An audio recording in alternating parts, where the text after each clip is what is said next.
Okay, good afternoon, viewers. um, what we have today, first of all, I apologize. I didn't initially intend to shoot this video. It's a public holiday here today, and I walked into the garage around lunchtime. I came to do other stuff, and Ivan asked me to have a look at this 1998 Toyota Nadia. It has a 2-liter engine, I believe, and it's a D4, meaning it has direct injection. The complaint with it is intermittently it misfires. Ivan pulled codes already. He found a P0135, which I also found. I'll show it to you later, but by the time I remembered to shoot this, I was already having a look at this data, and I thought you might be interested in seeing this. I'm having a look at the engine control module data, and you will notice that I have the oxygen sensor reading 0.54 volts. When I started the engine about 10 minutes ago, before it warmed up, I was seeing an average of about 1.2 volts on the oxygen sensor signal line, and that would also mean that would kind of agree with the fault code we are having, the P0135, because it relates to the oxygen sensor 1, bank 1. This vehicle has only one bank because it's an inline 4 cylinder. The upstream oxygen sensor, not having a heater, would have high voltage, high volts on it, at least higher than 1 volt, and that would agree with what I was seeing initially. And as the vehicle has warmed up, the voltage has gone down up to almost 0.4 now. When I rev it up like I'm doing now, it drifts a bit. You can see now it's gone back to 1.2 something.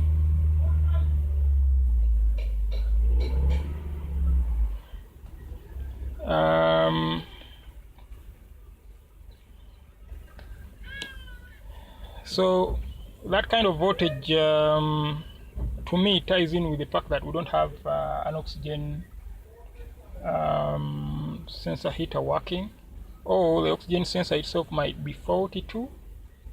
But because the oxygen sensor heater port is not going away, I'm going to address that first. And something else, while I was scrolling through the data, something else I picked up on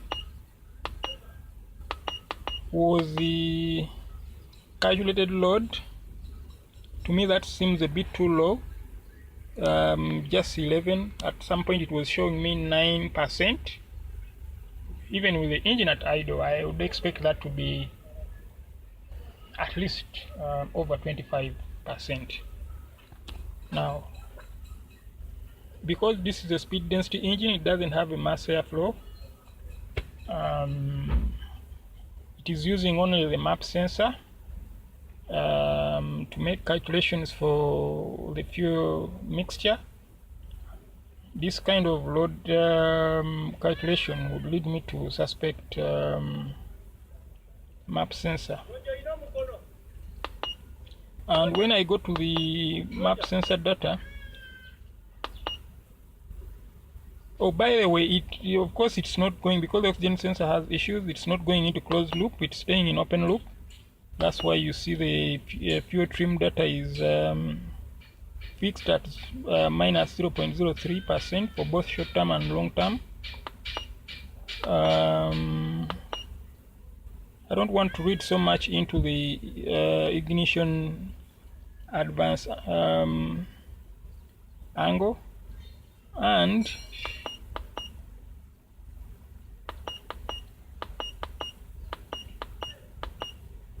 what is the data for? You can see it's in overdrive, and calculated load is still 11 or nearly 12%. It's in open loop drive, and yeah, have a look at that map. The data for most engines of this type, Toyota engines that idle, I would expect about 30 kPa. Oh, at least the highest I expect it to go at idle should be about 35 at idle. I'm going to rev it up a bit. I can see it's going up.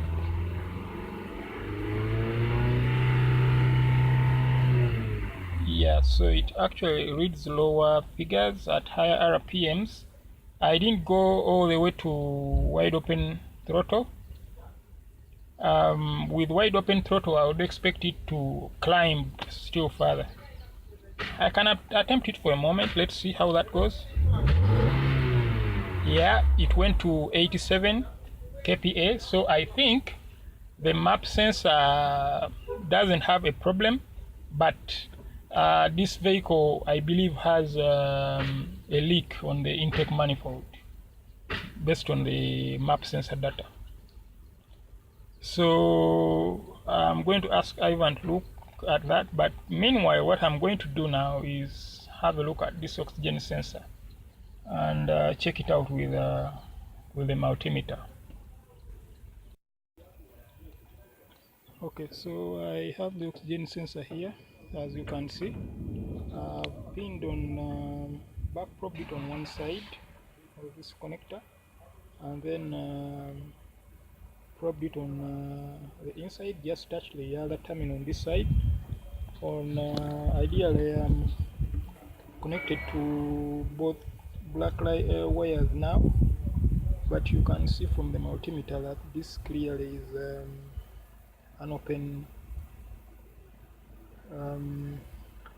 heater on this oxygen sensor. So yes, the engine control module is correct in its assessment, so we shall need a new oxygen sensor. There is also something interesting I wanted to show you that I used here very quickly to check the integrity of the wires from the oxygen sensor going all the way to the engine control module, which is under the dashboard. So I've connected the test lamp to the negative terminal of the battery, and here now I'm connected onto the ground for the oxygen sensor, and you can see it's lighting. So that tells me that wire that provides power to the oxygen sensor is good. Then my next step is to connect the test lamp to the battery positive terminal and connect it to the sensor ground wire, the oxygen sensor ground wire, and as you can see again, the test lamp is bright, so that means the sensor ground is good. The last guy I have to check out is the no, I have two wires left. I have the sensor signal wire to check out, and also the sensor ground, which is controlled by the computer. Not the sensor ground, the oxygen sensor heater ground. That one will only be controlled by the computer, and I think I have a trick for that. So, but first let me show you how to check that the signal wire is good. So the trick for confirming that the oxygen sensor signal wire is good all the way up to the computer is to jump 12 volts from the battery positive terminal through this test light and onto the oxygen sensor signal wire, which is that wire that I've just touched the test lamp onto, and then watching on the scan to the voltage that it returns. It's returning 1.275, which is the maximum it recognizes, although I'm introducing 12 volts on that signal wire. If I take the test lamp out like I've done now, you are getting 0 volts now. If I put it back like I've done now, you see the 1.275 volts.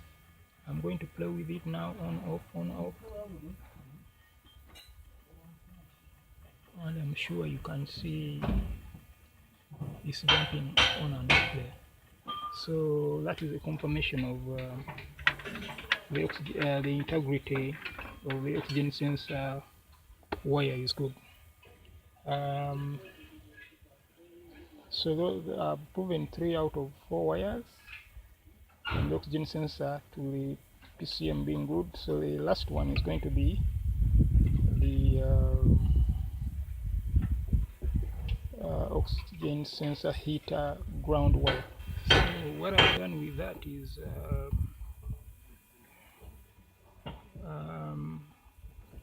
replace the oxygen sensor heater on this wire to the PCM, on these 2 wires to the heater from the PCM. I've replaced the oxygen sensor heater with my test lamp, and ideally now if I go to the scan tool and erase the code for oxygen sensor heater open circuit, that code shouldn't come back. Let's go to the scan tool and find out.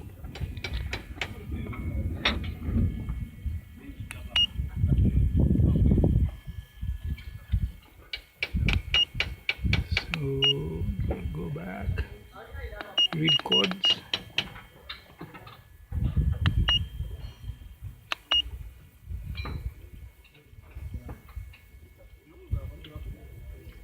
So we still have that code, and I'm going to attempt erasing it now.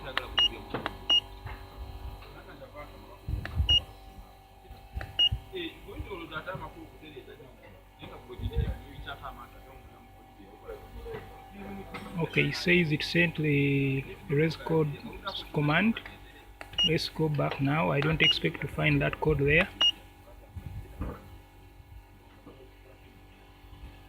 And as you can see, there is no fault code.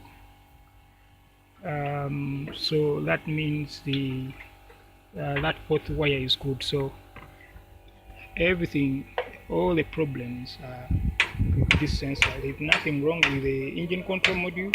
There's nothing wrong with the wiring to the engine control module. It's just the sensor. We need a new oxygen sensor on this vehicle. And also, because I noticed the map sensor was reading higher values than I anticipated, Ivan and the guys are going to have to look for a vacuum leak on the intake manifold. I think that's the end of this video, short one. Thank you very much for watching.